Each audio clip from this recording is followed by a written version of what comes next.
গত সপ্তাহে আমরা গিয়েছিলাম করিমসে বাফেট খেতে। দেখো, অনেক ভিড় পড়েছিল লোকজনের, তাই আমরা খুব তাড়াতাড়ি গিয়েছিলাম। আমরা জানতাম যে খুব ভিড় হবে, যেহেতু তখন দুর্গাপুজো চলছিল। যার সাথে সাথে আমরা দেখো স্টার্টারে চলে গেলাম। স্টার্টারে অনেক কিছুই ছিল, crispy chilli, baby corn, fish fry, fish chop, কাবাব, নানা রকমের কাবাব, যেরকম হরিয়ালি কাবাব, শিক কাবাব, আরও অনেক কিছু। আমি প্রথমে ক্রিসপি চিলি বেবিকর্ন নিলাম, আর তার সাথে ফিশ চপ আর চিকেন কাবাবগুলো নিলাম। তারপরে খেতে শুরু করলাম। চিকেন কাবাবগুলো খেতে কিন্তু খুবই ভালো ছিল। ক্রিসপি চিলি বেবিকর্নটাও খেতে খুব ভালো ছিল। ফিশ চপ নিলাম, তারপরে ফিশ চপটা দুবার নিয়েছিলাম, খেতে খুবই টেস্টি ছিল।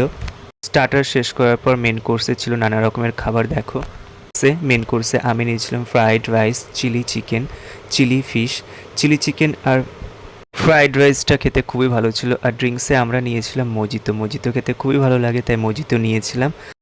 আমি আরও একবার ফ্রাইড রাইস আর চিলি চিকেন নিয়েছিলাম, খেতে ভালো লেগেছিলো তাই দুবার নিয়েছিলাম। আর সবার শেষে ছিল ফিরনি। ফিরনি খেতে কিন্তু আমার খুবই ভালো লাগে। দেখা হচ্ছে পরে আর একটা খাবার ভিডিওতে।